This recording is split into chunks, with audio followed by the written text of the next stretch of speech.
Hello guys and welcome back to another video of AP के। आज हम लोग इस वीडियो के अंदर ग्राफिकल मेथड से जो 3 इक्वेशन ऑफ मोशन है वो डिराइव करने वाले हैं। तो नोटबुक्स निकालो, आज की डेट डालो और चलो।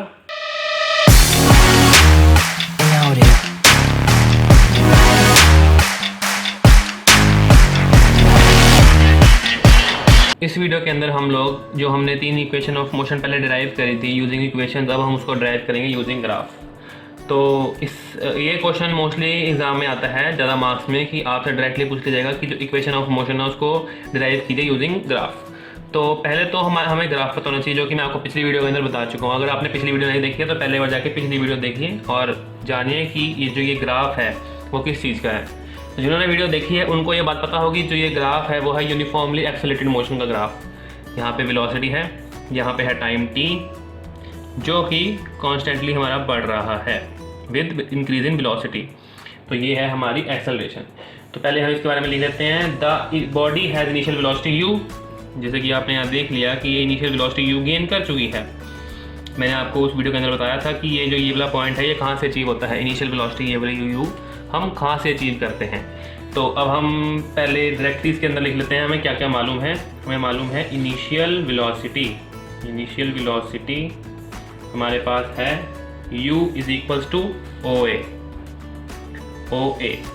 दूसरा हमारे पास है फाइनल वेलोसिटी। देखिए फाइनल वेलोसिटी कहाँ पे नज़र आ रही है आपको, ये देखिए final velocity v, top most point, ये फाइनल वेलोसिटी हमारी कितनी है v।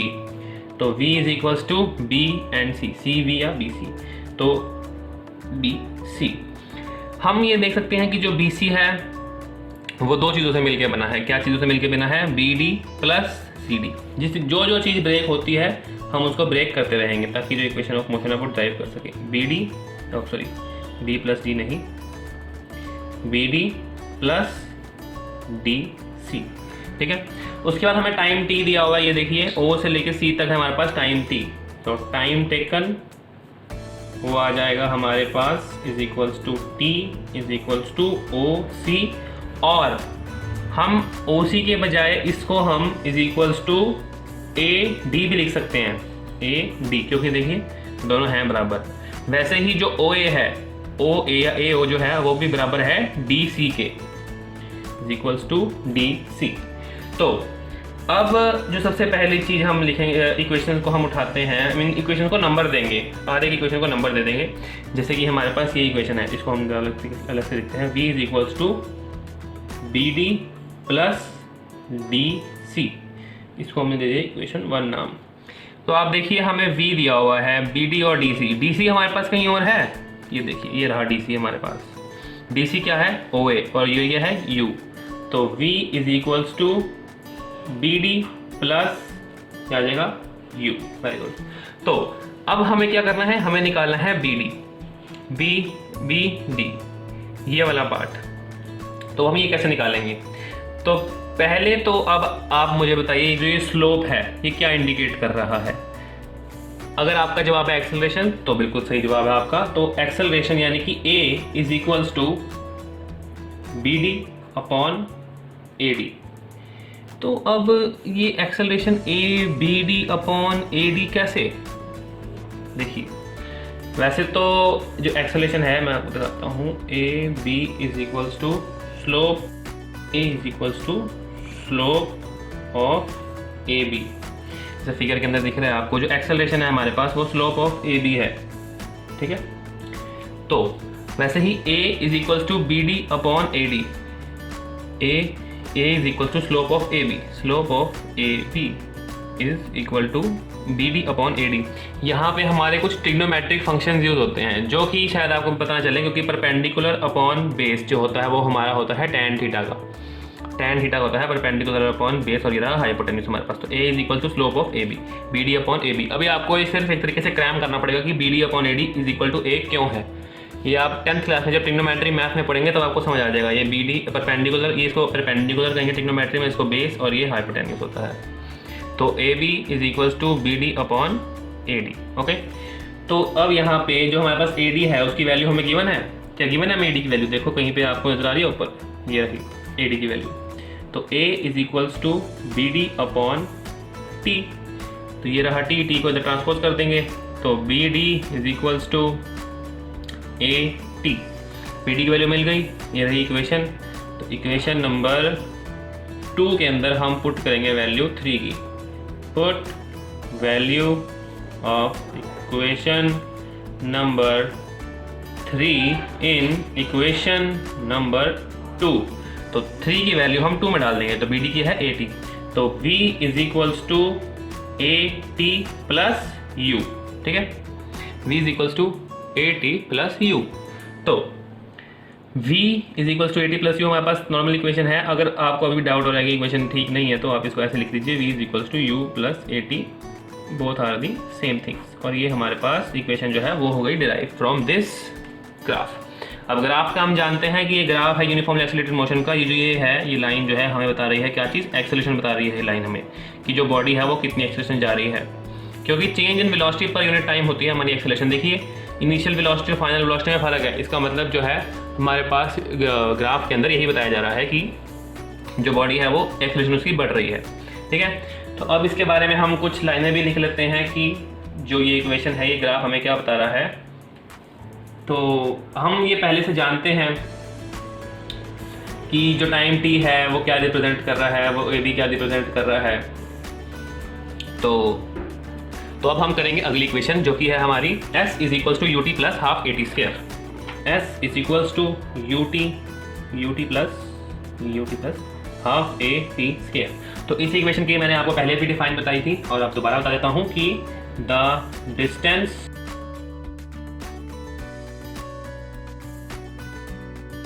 तो the distance traveled by the body is given by the area of space between the velocity time graph of AB and the time axis OC, which is equal to the area of the figure OABC। अब आप कह रहे होंगे या आपने लिखवा तो दिया, बोल भी दिया, समझ तो हमें आया नहीं। समझने वाली बात यह है कि ये है वेलोसिटी टाइम ग्राफ। इस वेलोसिटी टाइम ग्राफ के अंदर हम जो इसने डिस्टेंस ट्रेवल करा ए से बी, तो हमें ये पता है ना कि उसने एक्सेलरेशन गेन करी ए से बी तक की। ये था हमारे पास जो इनिशियल वेलोसिटी है, हमारे पास v फाइनल वेलोसिटी। अब ये तो हमें पता ही नहीं है कि उसने डिस्टेंस कितना ट्रैवल किया। मान लीजिए यहाँ से वो यहाँ तक गया, उसने इतनी एक्सेलरेशन गैदर करी, a एक्सेलरेशन गैदर करी, उसने टाइम लिया, t टाइम लिया, उसकी टोटल वेलोसिटी मैक्सिमम जो थी फाइनल वो गई v, इनिशियल गई u। लेकिन जो मेन इंपॉर्टेंट चीज़ थी कि उसने ये सब करा, तो करा कहाँ, वो डिस्टेंस कैसे निकालेंगे। तो वो जो डिस्टेंस है वो हम निकालेंगे इस एरिया से जो ABDCO के अंदर बनेगा। ये जो एरिया है वो इस एरिया से, जो मतलब जो डिस्टेंस है वो इस एरिया से क्यों बनेगा, इसका रीज़न भी हमारे पास मैथमेटिक्स में ही है, जो कि आपको 10th क्लास में आएगा। तो अभी हम सिर्फ क्योंकि डेरिवेशन कर रहे हैं, इसको डिराइव कर रहे हैं, तो उसका सिंपल सा एक मैं आपको बता देता हूँ कि हमें जो है जो डिस्टेंस ट्रैवल्ड हम निकालेंगे, distance travelled is equal to area of figure OABC, यानी कि OABC जो हमारे पास फिगर है, इसका जो एरिया होगा ना, वो जो इसका एरिया आएगा, वही जो एरिया है वही हमारा टोटल डिस्टेंस ट्रैवल्ड होगा। क्योंकि S हमने क्या करना है, S is equal to U T plus half A T square. S जो हम जहाँ तक हम मुझे याद है कि आपको अगर याद होगा अगर पिछली वीडियो का, तो S इज डिस्टेंस, तो S is equal to U T plus half A T square. अगर हम उसको इस ग्राफ के एरिया से डिराइव कर देते हैं तो मतलब कि इस ग्राफ के एरिया से जो डिस्टेंस है वो करेक्ट है। तो अब हमें ये देखना है कि क्या वो डिस्टेंस निकलेगा, तो हम निकालेंगे। अब तो पहली चीज़ जो आएगी, एरिया ऑफ फिगर OABC। अगर आपको देख पा रहे हो आप, तो ये बन रहा है एक ट्राइंगल, राइट एंगल ट्राइंगल और एक रेक्टेंगल। तो हमें क्या करना होगा, हमें एरिया निकालना है, ये एरिया निकालना है, और हमारे पास क्या आ जाएगा, एरिया टोटल फिगर का। और आप ध्यान से देखिए तो ये एक ट्रेपीजियम भी बन रही है ये फिगर। अगर आप ध्यान से देखेंगे कि ये देखिए, ये अपोजिट साइड नॉट इक्वल, और ये दूसरी, ये पैरेलल साइड्स हो गई दोनों। देखिए एक होती हैं पैरेलल साइड्स दोनों। अगर दो साइड्स पैरेलल हैं और उसके अलावा जो दो साइड्स हैं वो अनइक्वल या 90 डिग्री पे नहीं भी हैं, तब भी उस फिगर को क्या करते हैं हम, ट्रेपीजियम वाला कंसेप्ट अगले उसके अंदर आएगा, अगली रिविजन के अंदर। इसके अंदर यही है कि हमें इसका एरिया निकालना है सिंपली। तो इसका एरिया जो हम निकालेंगे वो होगा कैसे, area of triangle ABD plus area of rectangle ADCO या AOCD। तो पहली चीज हम निकालेंगे एरिया ऑफ ट्रायंगल ABD। तो area of triangle ABD is equals to half base into height. Half base into height. अब इनकी बेस क्या है जी? बेस क्या है हमारे पास? बेस AD और हाइट कितनी है हमारे पास? BD। अब ये जो हमारे पास जो है इसका बेस तो OC is equal to OD हो जाएगा, OB हो जाएगा, OD sorry actually D। But जो हमारे पास BD है वो कहाँ से आएगी? तो अगर हम पिछली इक्वेशन याद करें जिसके अंदर हमने BD की वैल्यू क्या निकाली थी, बताइए क्या निकाली थी? अगर आ रही है याद तो शायद हमने BD की वैल्यू निकाली थी 80 निकाली थी, कुछ और निकाली थी, अभी देख लेते हैं। तो बेस हमारे पास हो गया AD, half into AD into base into height BD। Just simply हम यहाँ पर लिख देंगे हाफ इंटू AD का है T into area of triangle. Area of triangle is equals to half into T into AT। तो इसको सॉल्व करके क्या आ जाएगा? Half AT square. ठीक है, तो ये तो आ गया हमारे पास एरिया ऑफ ट्रायंगल। तो एरिया ऑफ रेक्टेंगल कैसे निकलेगा? एरिया ऑफ रेक्टेंगल का सिंपल सा फॉर्मूला होता है लेंथ इंटू ब्रेथ। लेंथ हमारे पास कितनी है? Time T। ब्रेथ हमारे पास कितनी है? U, यानी कि U जो कि है हमारी इनिशियल वेलोसिटी। तो U इंटू T हमारे पास हो गया एरिया ऑफ रेक्टेंगल। तो टोटल का जब एरिया आएगा, area of OABC is equals to half area of rectangle है ना पहले, half area of triangle actually half AT square plus UT। इसको थोड़ा रीअरेंज कर दें अगर हम, तो ये बन जाएगा UT plus half AT square. अब यहाँ पे तो F आया नहीं, हमने डिफाइन के अंदर ये बता दिया कि distance travelled by a body is given by the area of space between velocity time graph AB। तो डिस्टेंस जो बॉडी ने ट्रैवल करा वो किसके बराबर होगा? Is equal to area of velocity time graph. इस एरिया के बराबर होगा, जो ये शेडेड पोर्शन में बना रहा हूँ इस एरिया के बराबर होगा। क्या होगा इस एरिया के बराबर? डिस्टेंस। और डिस्टेंस का हम क्या यूज करते हैं? Symbol S। तो S is equals to UT plus half AT square. चलो भाई, यहाँ पे एक बढ़िया सा सुंदर हम हैंस प्रूव्ड लिख देंगे, हैंस प्रूव्ड। और ऐसे जरूर लाइनें मान नीचे इसके नंबर मिलते हैं। अरे मजाक कर रहा हूँ भाई, नंबर नहीं मिलते, बस खुशी मिलती है कि हमने प्रूव कर दिया। अब अगला जो हमारे पास है कौन सी इक्वेशन? याद करो। सही आंसर चाहिए मुझे, बिल्कुल। V square minus U square is equals to 2AS।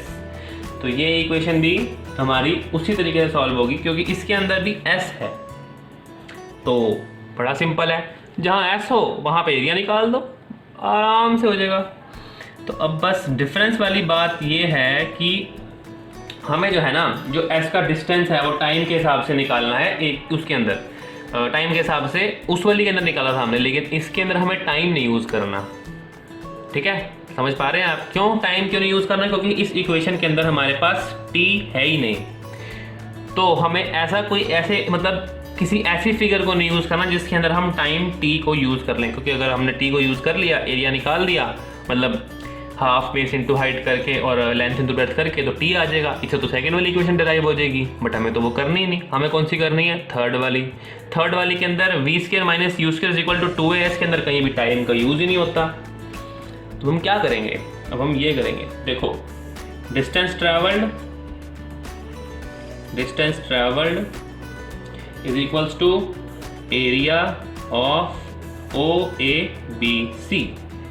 भैया डिस्टेंस ट्रैवल फिर से एरिया ऑफ OABC है, तो अगर हमने वही फॉर्मूला लगाया तो वो बन जाएगा, लेकिन हम फॉर्मूला लगाएंगे ही नहीं। हम क्या करेंगे? Distance travel is equals to area of trapezium OABC। मैंने आपको पिछले उसमें भी बताया था इक्वेशन के अंदर कि जो ये है ये एक ट्रेपीजियम बन रहा है। क्यों? क्योंकि एक ट्रेपीजियम के अंदर 2 पैरेलल साइड्स होती हैं और 2 अनइक्वल साइड्स भी होती हैं। तो 2 पैरेलल साइड्स आ गई और ये हमारे पास क्या आ गया? बताओ बताओ क्या आया? सोचो। तो अब एरिया ऑफ ट्रेपीजियम अगर आप में मोस्ट ऑफ द बच्चों को पता है तो अच्छी बात है, नहीं पता तो मैं बताता हूँ। एरिया ऑफ ट्रेपीजियम होता है सम ऑफ पैरेलल साइड्स, ये पैरेलल को शॉर्ट फॉर्म में लिखते हैं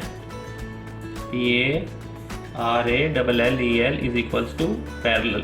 इसको ऐसे लिखते हैं मैथ्स की टर्म में, आप शायद कहीं यूज़ करते हो, अगर जो नहीं यूज़ करते जल्दी लिखने के लिए ऐसे यूज़ करा करते हैं, पैरेलल साइड्स इनटू हाइट। ठीक है, तो डिवाइडेड बाय 2 ये होता है फॉर्मूला। तो S is equals to sum of parallel sides. Parallel sides कौन सी हैं? OA और BC।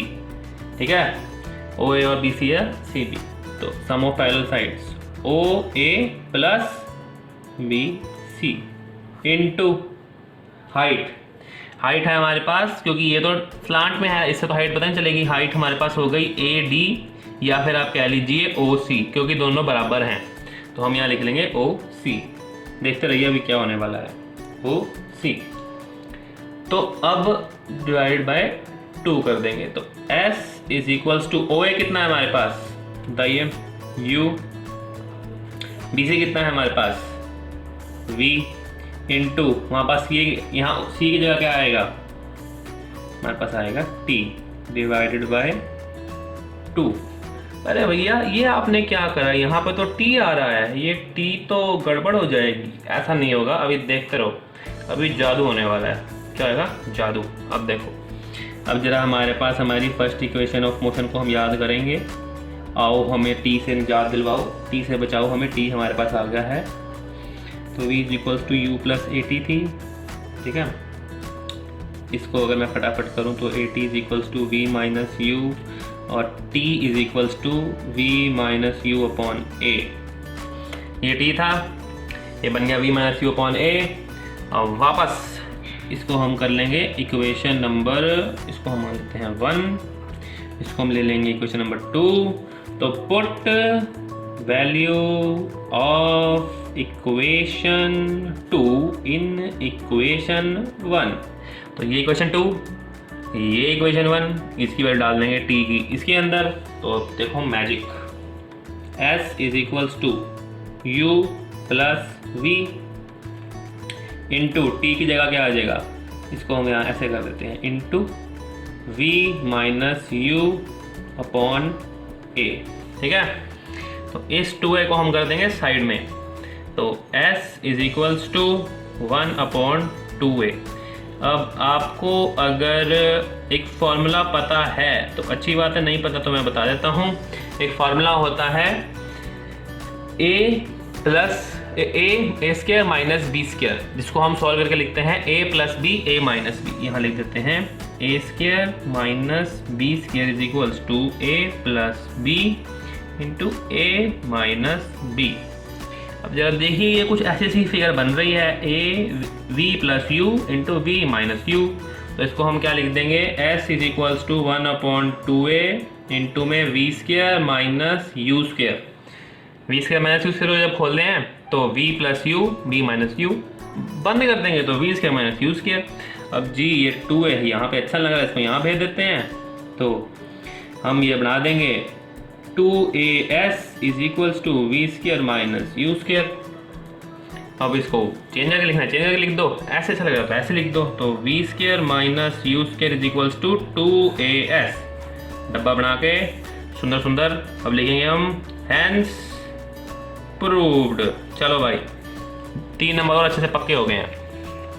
अब एक बोनस चीज़, वो बोनस चीज़ हम क्या पढ़ेंगे? वो पढ़ेंगे हम यूनिफॉर्म सर्कुलर मोशन। मोस्टली ये पूछ लिया जाता है कभी कभी, बट अच्छी चीज़ है ये, जाननी पता नहीं चाहिए सबको। अगला टॉपिक हम पढ़ेंगे uniform circular motion. Motion motion motion. तो अब तक हमने पढ़ा था जो यूनिफॉर्म मोशन था, हमने जो पढ़ा अभी तक वो था स्ट्रेट लाइन मोशन, जिसमें सीधा जा रहे हैं हम। अब हम लेंगे एक टर्न, मैं निकला गड्डी लेके, एक मोड़ आया, मैं मुड़ गया। चलो अब है uniform circular motion. Uniform circular motion क्या होता है? व्हेन अ बॉडी और एन ऑब्जेक्ट, एक बॉडी या कोई object move in a circle, किसी सर्कल में मूव करते हैं। सर्कल ऐसे ऐसे गोल गोल गोल गोल गोल गोल गोल गोल घूमी जा रहा है, घूमी जा रहा है, घूमी जा रहा है in a circle, it is called circular motion. Circular motion और यूनिफॉर्म सर्कुलर मोशन में फ़र्क है, ठीक है। एक बॉडी का ऐसे गोल घूमना is circular motion, but uniform circular motion क्या होता है कि उसका सर्कुलर पाथ में यूनिफॉर्म स्पीड के साथ घूमना। यूनिफॉर्म में तो आपने ये देख लिया, अभी डिफाइन लिखी हुई आ रही है स्क्रीन के ऊपर। यूनिफॉर्म ये सर्कुलर मोशन होगा उसकी डिफाइन ये होगी कि when a body moves in a circular path with uniform speed या फिर कांस्टेंट स्पीड, यूनिफॉर्म स्पीड या constant speed, it's motion is called circular motion, ठीक है। अगर उसकी जो स्पीड है वो कांस्टेंट है, मान लीजिए वो ऐसे 10 किलोमीटर पर आगे रफ्तार से गोल गोल घूम रहा है, तो वो यूनिफॉर्म स्पीड है, नहीं तो वो सीधा सर्कुलर मोशन है, यूनिफॉर्म सर्कुलर मोशन, ठीक है। अब एक मैं बताना चाहूँगा आपको एक फोर्स का नाम, जो सर्कुलर मोशन जब भी आप करेंगे तो आपके काम में आएगी, उसका नाम है सेंट्रीपिटल फोर्स। तो सेंट्रीपिटल फोर्स क्या है? Centripetal force, the force which is needed to make an object travel in circular path is called centripetal force. सेंट्रीपिटल फोर्स वो फोर्स है या वो ताकत है, फोर्स अगले चैप्टर में आ रही है, तैयार हो जो फोर्स के लिए भी। सेंट्रीपिटल फोर्स वो ताकत या वो शक्ति है जो कि एक ऑब्जेक्ट को गोल गोल घूमने में सहायता करती है। कभी आप वो राउंड अबाउट पे घूमे हो? राउंड अबाउट जो वो एक झूला सा होता है, जैसा ये फोटो में आ रहा है, ये फोटो वाला, हाँ, इसी झूले के ऊपर जब घूमे होगे आप कभी, तो जब आप बाहर को होते हो थोड़ा, मान लीजिए इससे थोड़ा बाहर को होते हो तो वो आपको बाहर को खींचता है। जब आप थोड़ा सेंटर की तरफ जाओगे तो आपको सेंटर की तरफ खींचेगा। तो ये क्या हो रहा था? ये पुश और ये पुल जो आपको मिल रहा था, ये क्या था? ये होती है दो फोर्सेस, सेंट्रीपिटल फोर्स और सेंट्रीफ्यूगल फोर्स। जो सेंट्रीफ्यूगल फोर्स होती है वो अंदर की तरफ खिंचवाती है आपको, जो towards the centre of the circle, और सेंट्रीपिटल बाहर को खिंचवाएगी, सर्कल से दूर भेजेगी आपको। तो ये दो फोर्स होती हैं जो कि एक बॉडी को सर्कुलर पाथ में मूव करने में मदद करती हैं। ये दोनों दूसरे को बैलेंस कर देती हैं, इसी वजह से जो ऑब्जेक्ट है वो गोल गोल घूम लेता है, नहीं तो वो किसी तरह चल जाए। तो अब एक हम थोड़ा एग्जांपल्स पढ़ लेते हैं जो सेंट्रीपिटल फोर्स कह रहा हूँ, यूनिफॉर्म सर्कुलर मोशन कहाँ रहा है। तो एग्जांपल जो है हमारे पास यूनिफॉर्म सर्कुलर मोशन के क्या हैं, वो आर्टिफिशियल सैटेलाइट्स, निकलता मुझे पता है, देख लो। तो artificial satellites moves in uniform circular motion around earth. ये आपकी अर्थ है और ये आपकी अर्थ के आसपास सैटेलाइट्स घूम रही हैं गोल गोल कॉन्टिन्यूसली। तो ये क्यों घूम पा रही है? क्योंकि जो अर्थ की ग्रेविटेशन है वो उनको ना अंदर, ये क्योंकि देखो जैसे मैंने यहाँ बताया ना, जब तक आप इस लाइन के ऊपर घूमोगे, मतलब आप बिल्कुल इसके ऊपर यहाँ पे होगे, तो ना आपको वो अंदर खींच पाएगा ना वो आपको बाहर फेंक पाएगा। जब आप इस सर्कल से अंदर आओगे तो वो आपको अंदर खींच लेगा, बाहर रहोगे तो आपको बाहर फेंक देगा। वैसे ही जब आप किसी ऑब्जेक्ट को, मान लीजिए जैसे अब सैटेलाइट से होती हैं, सैटेलाइट जो है एक पर्टिकुलर ऑर्डर में घूम रही होती हैं, अगर वो ऑर्बिट से अंदर आएंगी तो क्या होगा, वो अर्थ के अंदर आगे अर्थ के ऊपर गिर जाएंगी, मतलब अर्थ की सरफेस के ऊपर अंदर को आके। लेकिन अगर वो उस ऑर्बिट से बाहर जाएंगी तो वो किसी स्पेस में कहीं पे भी निकल जाएंगी। ये यहाँ पे सेंट्रीपिटल और सेंट्रीफ्यूगल फोर्स आपको नजर आ जाएंगे साफ साफ। जब तक वो ऑर्बिट में घूमती रहेंगी ना, वो पर्टिकुलर अभी भी आपके अर्थ के, हमारे अर्थ के अराउंड इतनी सैटेलाइट जो है वो कॉन्टिन्यूसली रिवॉल्व कर रही है। क्यों? क्योंकि वो पर्टिकुलर एक ऑर्बिट के अंदर है। वो ऑर्बिट साइंटिस्ट ने कैलकुलेट करके निकाल ली है कि अगर सैटेलाइट इस ऑर्बिट के अंदर होएगी तभी वो अर्थ के आसपास रोटेट कर पाएगी। अगर वो अंदर आई तो वो अर्थ के ऊपर गिर जाएगी, अगर वो उस ऑर्बिट से बाहर चली गई तो वो स्पेस में निकल जाएगी। तो यहाँ पे सेंट्रीपिटल और सेंट्रीफ्यूगल फोर्स जो है एक अपना आपको मेजर रोल नजर आएंगी दिखाती हुई। दूसरा, जो हमारी अर्थ है वो सन के अराउंड मूव कर रही है, कॉन्टिन्यूसली मूव करी जा रही है। आपको महसूस नहीं हो लेकिन वो कर रही है, पता ही है सबको। तो अर्थ जो है वो सन की तरफ क्यों नहीं जाती और सन से दूर क्यों नहीं जाती? इसका भी कारण यही है क्योंकि वो एक पर्टिकुलर ऑर्बिट में घूम रही है और उस ऑर्बिट के अंदर घूमते हुए वो जो है ना वो उसके पास जा पा रही है ना उसके दूर जा पा रही है, तो वो सर्कुलर यूनिफॉर्म सर्कुलर मोशन में मूव कर रही है। तो अब अगर भैया हमें कैलकुलेट करना हो कि वो किस स्पीड से घूम रही है तो वो कैसे करेंगे? इसके एग्जांपल जो है आपको स्क्रीन के ऊपर दिख रहे होंगे इस समय। मैं आपको बताता हूँ कि हम स्पीड कैसे कैलकुलेट करेंगे। हाउ टू कैलकुलेट, हमें कैसे पता चलेगा कि जो अर्थ की रोटेशन की स्पीड है वो कितनी है, हमने कैसे कैलकुलेट करा। तो वो हमने ऐसे कैलकुलेट कर, मैं बताता हूँ अब आपको कैसे। आर जो है हमारा रेडियस है, हम जानते हैं कि circumference of a circle, circumference या पेरीमीटर, पेरीमीटर और circumference is equals to 2 pi R. ये हम जानते हैं कि 2 पाई आर होता है। और अब जो हमें निकालनी है speed, speed is equals to distance upon time. तो डिस्टेंस तो हमारे पास आ गया 2 पाई आर, क्योंकि इसी से पर्टिकुलर ऑर्बिट में घूमना है उस चीज़ ने, ऐसे गोल गोल गोल गोल। और टाइम हम कैलकुलेट कर सकते हैं, हमें टाइम तो यूनिवर्सल में चलता ही रहेगा, रुकेगा नहीं आपके लिए कभी, बस। तो यही से फॉर्मूला बन गया 2 पाई आर अपॉन टी, जहाँ पे आर जो है हमारे पास रेडियस ऑफ सर्कल है जिस सर्कल में घूम रही है। अर्थ की रोटेशन हमने, अर्थ का जो स्पीड है वो हमने कैसे कैलकुलेट करी, सन से लेके, ये मान लीजिए सन है, सन से लेके अर्थ तक का डिस्टेंस वो हो गया उसका रेडियस, वो डिस्टेंस कैलकुलेट किया। उसके बाद हमने अर्थ का सर्कमफेरेंस, अर्थ का कह रहा हूँ, अर्थ के उस ऑर्बिट का सर्कमफेरेंस निकाल दिया, सर्कमफेरेंस निकाल के उसको हमने टाइम से डिवाइड कर दिया, हमारे पास आ गई स्पीड। तो v is equals to 2 pi R upon T is formula for speed. ठीक है, जो पाई है हमारे पास आपको पता है 22/7 आर रेडियस और टाइम टी, इन सब के न्यूमेरिकल हैं, वो हम अगली वीडियो के अंदर करेंगे। आई होप आपको इस जो वीडियो मैंने जो भी करवाया है वो समझ आ गया होगा। वीडियो अच्छी लगी हो तो लाइक कर दो, चैनल को सब्सक्राइब कर दो और कर दिया करो। देखो मुझे बार बार बोलना पसंद नहीं है, बट सब्सक्राइब करते हो तो अच्छा लगता है, खुशी मिलती है कि मैं किसी के लिए कुछ बना रहा हूँ और उनको अच्छा लगा, तो एक खुशी सी मिलती है, मोटिवेशन मिलती है। तो thank you. So that's a wrap on this video. आज हम लोगों ने इस वीडियो के अंदर जो 3 क्वेश्चन ऑफ मोशन करी हैं, मैं चाहूँगा कि एक बार आप उनको दोबारा घर पर ज़रूर करिएगा ताकि वो आपको अच्छे से याद हो जाएं। अगली वीडियो के अंदर हम चैप्टर नंबर 3 करेंगे। अगर आपको वीडियो अच्छी लगी हो तो लाइक कीजिएगा, चैनल को सब्सक्राइब कीजिएगा, और अगर कमेंट सेक्शन में आपको कोई डाउट है तो वो भी लिख दीजिएगा। तो फिर अब मिलेंगे अगली वीडियो में, तब तक के लिए सी या।